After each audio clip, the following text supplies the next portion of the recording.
Welcome to today's episode of the Women in Medtech podcast of the Medtech Business Academy. I'm your host, Colleen Patterson, and with me today, as always, are Barbara Strain, Abby Norfleet, and Stephanie Pitts.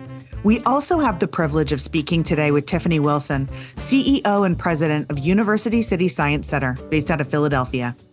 Tiffany has spent over 20 years bringing innovative medical technology from bench to bedside and is known globally for her thought leadership on innovation and commercialization of technology in medical devices and healthcare technology. Thanks for joining us today, Tiffany. Thanks for having me. Tiffany and I had the pleasure of meeting a few days ago in getting ready for this podcast recording, going over some of her information. And one of the things that I found really incredibly fascinating was the way that you defined the 3 chapters of your career and how you got into the CEO position. So would you mind recapping that for our audience? Sure. So I get asked a lot, why the Science Center? How did you end up there? How did you get into this weird world of innovation, entrepreneurship, and talent? And the way I kind of think about it is the 3 chapters of my career. Really, the first chapter being in as an analyst in consulting and investment banking. And so really understanding the strategic frameworks, analytical frameworks, understanding how companies are bought and sold, what due diligence looks like. Coming out of business school, I really wanted operations experience. It was one thing to do the analytics. It was a whole nother thing to understand how companies implement strategies, how they bring products and services to market, and really the organizational dynamics around with that. I was working with a small bank in Washington, D.C., and we were raising money for an early stage tissue engineering company out of Cambridge. There was an opportunity once we closed on the Series A for me to join the management team of that company to lead corporate finance and strategy. My boss at the time, my mentor, he was going to incubate the company as CFO. And so that really just gave me an opportunity to have a seat at the table. So I jumped into the deep end of early stage medtech. The light bulb moment for me was I was in an animal lab at a major research institution and watching the scientific founder kind of do some procedures with the material. And so I realized that I had the opportunity and the privilege to watch surgery, understand how academic labs and engineers interacted, but I could still take all of that back to my spreadsheet my safe place. And if we got it all right, it was going to impact someone's life, the life of a patient, which when we started the company, there was a lot of talk about the financial upside and opportunity. But as all of you know, kind of being in the medtech space, it's the patient that really drives everything we do. And that was pretty powerful and fun to get up every day and focus on that. So I spent 10 years in medtech startups, wearing a lot of different hats. A lot of regulatory, a lot of reimbursement, all the investor relations, business planning, and made a lot of mistakes along the way, experienced a lot of hurdles that many medtech companies face along that pathway over the 10 years. And around that time, had the opportunity to operationalize a new nonprofit that spun out of Georgia Tech. And so that was really kind of the third chapter. When I read about the concept for the Global Center for Medical Innovation, GCMI, another light bulb went off for me, because what was described in this press release, it was exactly what I wish I would have had 10 years prior in DC when we were starting these companies. So again, analyst brain, right? Capital efficiency, how due diligence is going to work. And so you start to kind of put all those pieces together. Oh, I could build this out from the perspective of a startup. What do they need? Anticipate what mistakes people are going to make. What relationships do they need? across the continuum, whether it's regulatory help, reimbursement, IP, supply chain, contract manufacturing. And we could proactively build those relationships so that no matter who came into the center, if their device or idea was going to be regulated by CDRH, we'd have a strong process and network for them to interact with that. So spending 9 years building that organization, I was exposed to a lot of different innovation ecosystems around the country, trying to do similar things. Continuing to watch early stage companies from kind of idea, innovator, founder to companies getting ready to be acquired. And so just the lather, rinse, repeat, the pattern recognition of seeing where things were going to fail, what are the characteristics of leadership that result in a lot of these early stage companies, what other cities and regions are doing it well, and what are the challenges in supporting that. And so I, in that process, learned about the Science Center. It's been around for 60 years. We have 31 shareholders that are also academic research institutions and health systems. And I will tell you, first and foremost, the fact that there was a nonprofit that had been around for 60 years that was able to persuade 31 academic institutions that there's value in an innovation intermediary and a willingness to collaborate in new ways was pretty powerful to me after kind of my third chapter, right? And so it was a great opportunity for me to kind of bring that vision to an ecosystem that has really been doing this a long time, and not as much on the medical device side, but on life sciences in particular, and really being able to think more comprehensively where the ultimate customer for all of these innovations is the healthcare system. And there's just a really rich environment here to test out some of those ideas and not have to build the plane and fly it, but really being able to lead in a different way. It's fun. Wonderful. I think it's really exciting when we're talking about, what that career evolution journey can look like, and finding a position where, it's hard to have a nonprofit for that many years. It's hard to have a science-based nonprofit for that many years in particular, and especially in that you're focused on innovation and what some of those areas and groups or underrepresented populations can look like. One of the questions that we've been reviewing with a lot of the founders that come on for specific devices has really been in the idea of, how do you get your start? How do you go from ideation to actual execution? Like there's a gap there, and where do people get started? And it's organizations like the Science Center that really offer people without, that family money or the big connections, the opportunity to get their products or innovations out there, their voices heard. So one of the things that we always like to talk about is when we're talking about innovation, especially because this is the Women in Medtech podcast, that we do a lot of focus on femtech or companies that are led by women, or the innovations that we're seeing specifically that are addressing, female issues, medical concerns, et cetera. What do you think some of the trends are that you're seeing in the most recent years regarding, what type of opportunities there are in those spaces? What do things look like in that start and growth field right now, specifically in those arenas?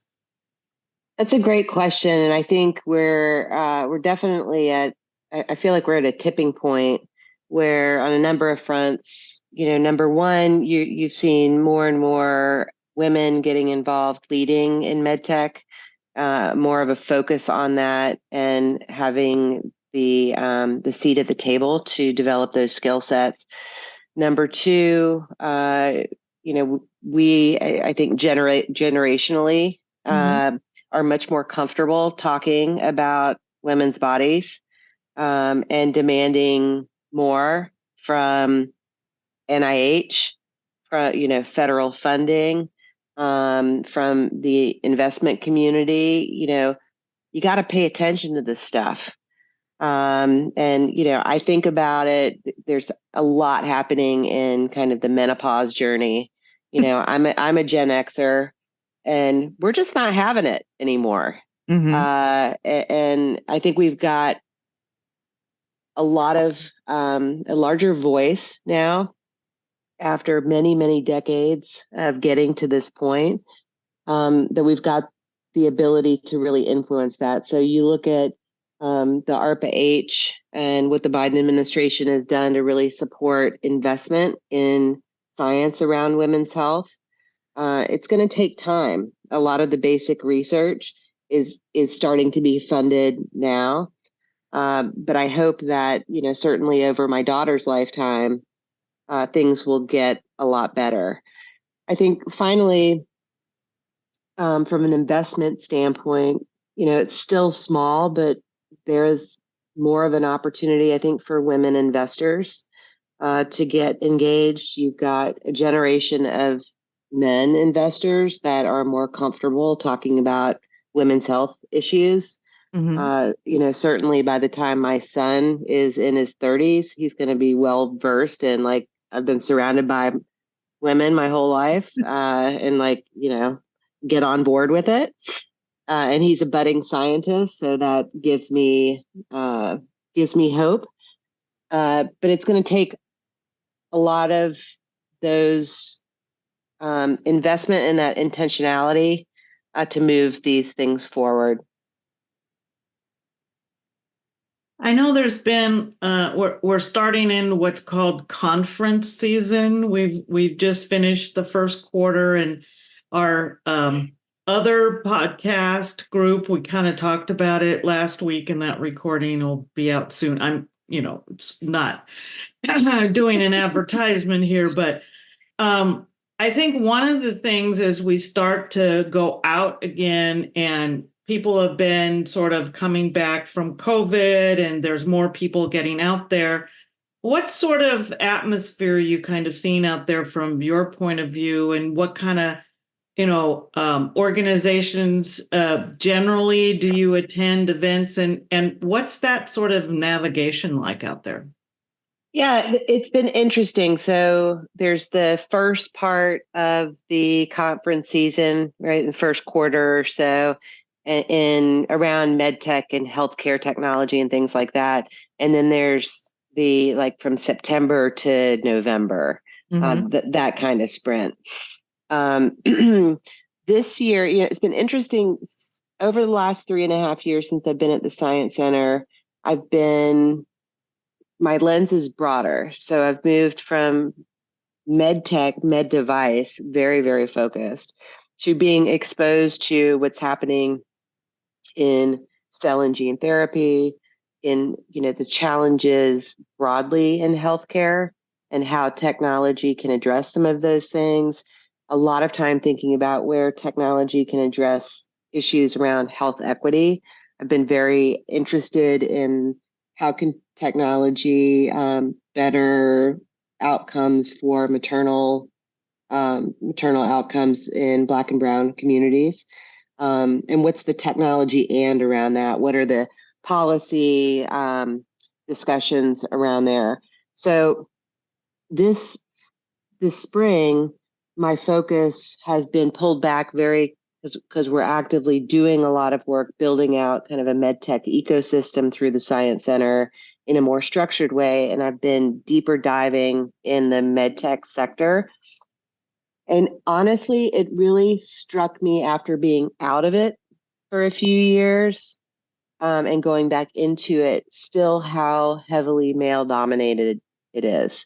And that's never really, I've been in it a long time. I've frequently been the only woman at the table, and you just kind of roll with it. And I think just being away from it and back in it surprised me at still how heavy that culture is. And there's some amazing female leaders in and around medtech. So that's been kind of a key thing taking away. the other conferences in comparison, we had a presence the past few years at the health conference.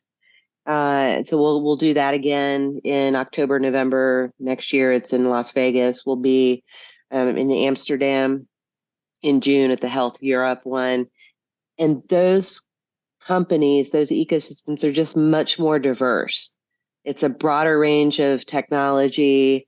You've got a lot of innovation happening from more diverse groups versus what has traditionally been a very male-dominated industry, still kind of moving at a slower than I'd like to see it. I think you've got a really great point there about what the different landscapes look like. And it seems to me that, one of the topics that we've discussed a lot is the idea of who's sitting on the table really does predicate what products come out, what innovations are there, what focus has been.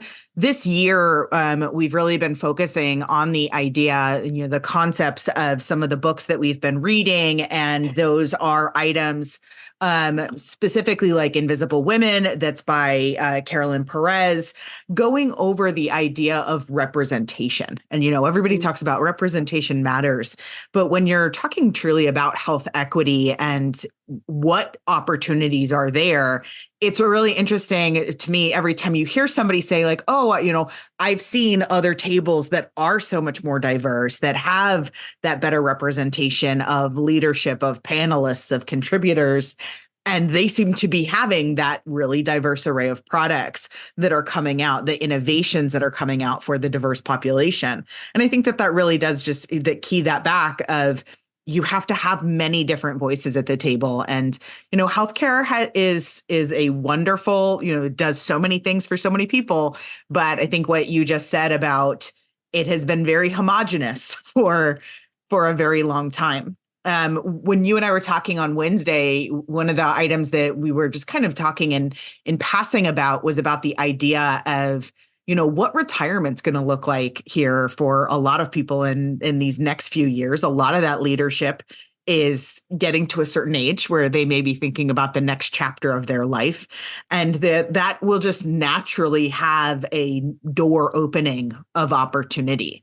What recommendations would you have for anyone who's currently in this space about how to position themselves to potentially, grab a seat at that table to find a space for themselves?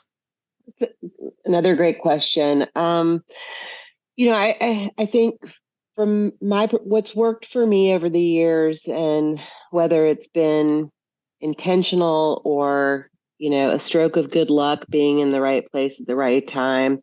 But I've had the benefit of men in each chapter really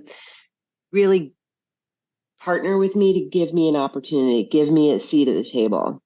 And so often I think as female leaders or women in industry, we don't always get that seat at the table. It doesn't mean to say we can't lead, or we don't have a certain area of expertise, but sometimes you just need someone to give you a shot to help you shine. And I've been very, very fortunate. And so I encourage people to find the right mentor, whether it's, male or female, someone who's going to advocate for you when you're not at the table. And then to continue, I often tell younger women to, you got to step outside your comfort zone and understand where your weak spots are and understand where your strengths are. Really lean into where your strengths are. Be aware of the weak spots and where you need to kind of work on or partner, to complement that skill set. I think that's really important. And I mean, look, we have an opportunity. I think there's a transformation happening in technology right now, a convergence of biosciences and technology, the way that healthcare is being delivered, the changes we can anticipate with machine learning and AI and different disciplines trying to work together. I think we have a benefit as women. We can kind of do a lot of traffic copying, a lot of listening and helping facilitate multidisciplinary collaboration. I see an opportunity that to over the next 20 years to really lead in that space. Stephanie, I know you got to speak up. You got to speak up. You got to lean in. Yeah, Stephanie, I know you're a big proponent of multidisciplinary collaboration. Almost, at least every podcast, it seems like you bring up the idea of like, get the people at the table. We need to have the people innovating. What are your thoughts on that? Yeah, first, Tiff, it's really nice to meet you, and thanks for all that you're sharing with us and with our audience. A lot of similarities, I think, in just listening to you and your experiences. So, I come from the seat of a nurse, and what's fascinating to me is not until probably the last 5 years have nursing is obviously a female-dominated profession, but we haven't often had a great seat at the table when it comes to medtech innovation. So I'm curious your thoughts on that. I even, just reflecting, I was at a nurse leader conference this week, and I was talking with an innovation leader, and they allowed nurses into their biodesign program, which is a big deal because other programs only allow doctors. So I'm just curious your thoughts on nurses and innovation. And I know a lot of work has been done on this in the last 5 years, but from the seat you sit in, your thoughts there. I love nurse innovation. When I was in Atlanta, early on in building GCMI, I got exposed to nurse innovation and really understanding their perspective from, the surgeon will send a patient out beautifully stitched, with all the bandages in the right spots. And then the messiness of the care and the recovery happens, and things happen and things tear. And, the surgeons aren't privy to that kind of day in, day out taking care of patients. And so the solutions that nurses come up with that I've seen are super innovative, super patient caring, potentially saving the health system a lot of time and money, but they get stuck a lot. And it's interesting that you asked this question as well. This year, we're doing some theme nights each quarter, and in June, we're going to be doing innovation in nursing. And we're planning right now some different panel discussions and kind of facilitated conversations. But here's some of my takeaways for the challenges with nursing that I think the promise is there, but there's a lot of barriers. And, one thing that I've learned is nurses are reimbursed under hospital charge, right? In health system, they don't have protected time to work on their ideas. So that's great on the biodesign process to get nurses thinking about that. So from a time perspective, generally speaking, nurses who are female, at the time when they don't have their protected time, they are often raising families and going to school to get an advanced degree so they can make more money, or doing ongoing certification, which leaves very little time to work on your innovation, much less a startup that really is and should be kind of a fast fail or full-time, get it done. And then the other thing that I think we don't talk enough about is, if I'm an orthopedic surgeon and I have my network of orthopedic surgeons and I've got an idea for a new orthopedic surgeon type tool, it's going to be relatively easy for me to raise $500,000, $1 million or more to do the de-risking, right? generally speaking, nurses don't have that kind of social capital and networks to be able to realistically raise the money that you need to get a company off the ground and moving forward. So those are some pretty significant barriers to the practical, pragmatic realities of getting something off the ground. And I guess one more thing, finally, it depends on what the product is. And so I see a lot of nursing innovations that are products, not necessarily companies. Mm-hmm. Mm-hmm. And even if you could get the IP, if there's some kind of payment for it, the way that medtech companies are developed, built, acquired, right? It doesn't really fit in with the industry model of M&A activity and what they're interested in. So it's just really, really hard to get traction. Mm-hmm. I'm kind of glad that you brought that up. Just one of the questions that I was going to ask before we kind of went into the multidisciplinary, but and we've touched on it quite a bit, is while yes, there's the hashtag out there, women are trending, and we know that those are the issues that we're seeing a lot more innovation around because of the gaps in the data out there. One of the challenges, though, and as you said it, the social capital can be there for any type of nurse innovation.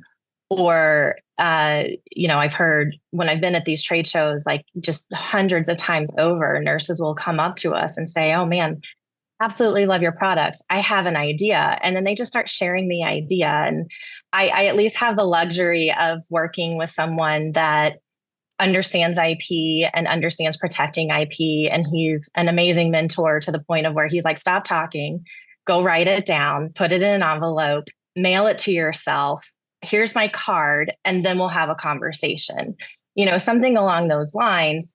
But when it comes truly down to the capital side of things and how to kind of create that flow, what would be the advice you would give somebody in kind of in that situation that either doesn't have the network or the know-how of the network right off the bat to start exploring that, to make sure that, one, they're truly protecting themselves and their idea, so that they're going to get the full-on credit for it and be able to they may not know how to build or run an organization, but at least be able to get it off the ground.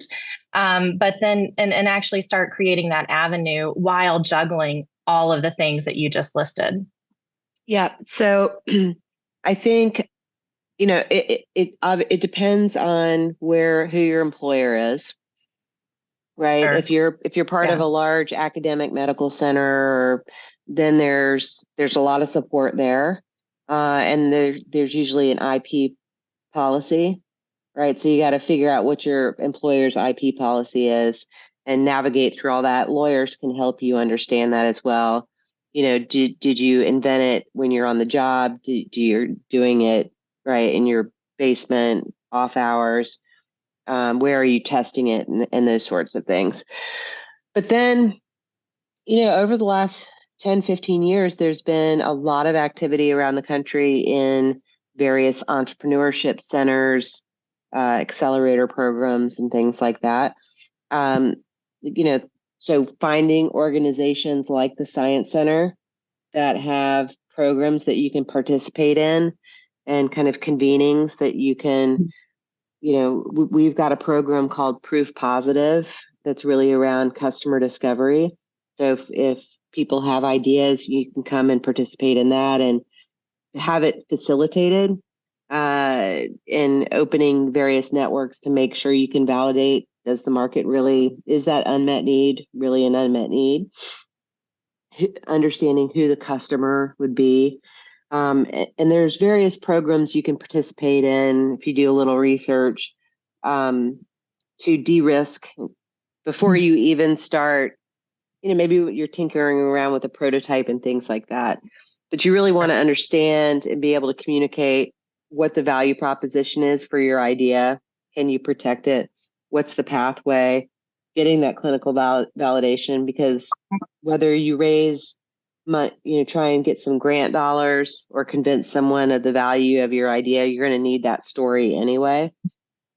and that's just the heavy lift of the homework that has to happen. That you don't need necessarily a lot of funding to do that, but you do need the networks, and I think the networks are certainly out there. You just got to figure out how to tap into them.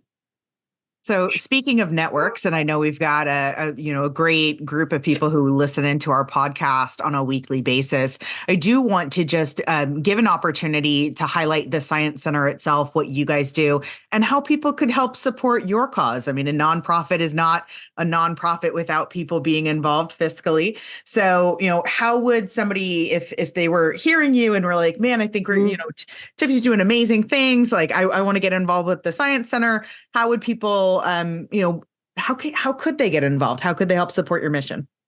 Yeah. So the Science Center, our business model, we're an asset-based nonprofit organization. And the benefit of that is we have kind of through our real estate portfolio, have the ability to offset a lot of our overhead as an organization.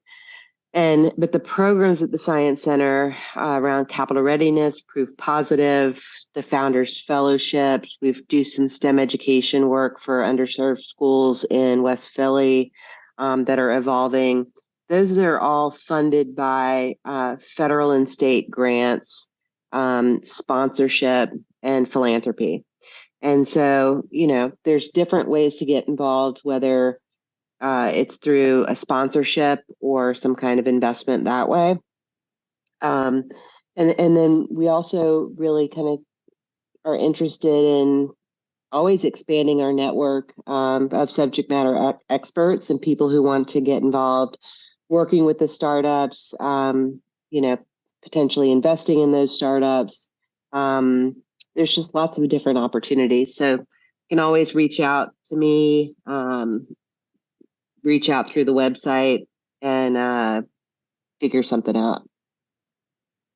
Tiff, can I tap into your mom superpowers? So you mentioned your son and your daughter, and I guess, I can only imagine where you sit in the work you do, that you are probably raising your kids maybe differently than others. And I'm just curious, as we think about the next generation or the future generation of medtech innovators, any, superpowers that you have as a mom that you're trying to instill in your own children so they have that natural curiosity and that ability to not be afraid to innovate? I know we have a big following by other moms. Any advice you would share with them?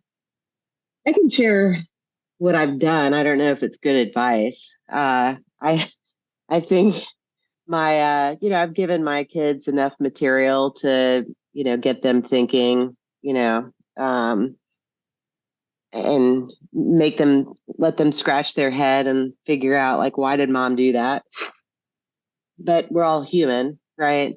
What's been important for me, really, and what I enjoyed about Medtech was when my daughter, who's 20, when she was born and I went back to work, I really wanted to develop a deep expertise in something so that by the time they were in middle school, that I could be the boss of my calendar, so I could be present.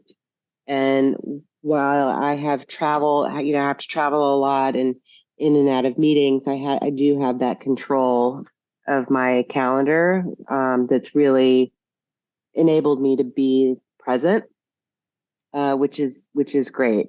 The other element there is a friend of mine described my parenting style as I'm raising free-range chickens, right? And so, my goal, once they got into about middle school and they're both academically talented, I kind of figured my goal at this point is to make sure that they graduate from high school and they can cook a healthy meal, right? Clean their room, do their own laundry, manage money. And honestly, and I won't use the word that I usually word, but just not be a jerk, right? And so to go out into the world and then really understanding where their talents and interests are and loving them as that, and not pushing them to do this sport and that sport and this language and this, right? I'm not fighting that battle. And, the jury's still out as to whether that's the right approach and, what they want. But yeah, really just supporting them on their journey and providing that guideline, the guardrails of kind of love and support as they need it. Great. So I have a last question, and Colleen says, "Oh, we're going to have to wrap up soon." So I'm going back to your theme nights because I think that's just such a great thing to do for like the community and things. Mm-hmm. And I was wondering if there was some learnings or hearkening back to the days when you were in Atlanta and you established a women's group. Mm-hmm. And you had like half-day sessions and things like that. So tell us a little more, because I think if we have people in the audience who have not thought about that or either participating or trying to organize something, that might be useful to them. More on the theme weeks? Well, or what you learned from your women's group or establishing a women's group. Yeah, so we set up, it was the Southeastern Medical Device Association at the time, which is now Southeast Life Sciences. So the Medtech women's group, and kind of was inspired by what the Medtech women was doing out on the West Coast, and thought we had an opportunity to bring things together in the Southeast. So that ended up being, different events throughout the year, but we set it up as a half-day conference, panel, keynotes. But the key thing to keep in mind for all of these issues is that what I'd say is it's not a chick thing. It's everybody's thing. So if we're really going to move the needle to see more women in medtech, more of these kind of candid conversations, we need and we want men in the room. We need to partner with our male colleagues. We need them to champion for us, partner with us, and really figure out how we kind of evolve the ecosystem so it's more equitable. Great point. That is such a great point. And really, when we were talking about the foundation of the Women in MedTech podcast, that was actually, I think, between Barbara, Abby, and Stephanie, something they all said was like, are we going to be bashing men? And it's like, no, it's about awareness. If you don't start talking about the fact that there is something, a needle to move, people don't always realize that, hey, this other group of people are having a very different experience, and that change does not happen by only the marginalized, populations, whether those are people of color or the, people who are living below the poverty line, or women, or people who are multiple groups of those. It's not just them that need to care. It's an everybody issue. So I really appreciate the fact that you brought it back to the idea that this is an everybody conversation. It is an everybody conversation. It can never be a man bashing exercise. I have had the gift of amazing mentors throughout my 3 chapters who are men. Some of my best friends since I was a little kid have been boys, men. It is really about making sure that we're working together to solve some of these problems together. Tiffany, I really want to say thank you for joining us today. Your insights into the space of innovation have been incredibly insightful. Your clarity on some of the issues, for instance, Stephanie's question regarding what it means to be a nurse entrepreneur or innovator, about, not founding the companies or not having the social capital. I think that you made some really dynamic points that we haven't talked about yet this year. So just really appreciate the time that you've spent with us. For our audience, if you've not already done so, please be sure to follow the podcast to never miss a future episode of the Women in MedTech podcast from the Medtech Business Academy. We look forward to having you on future episodes, and thank you for joining us today.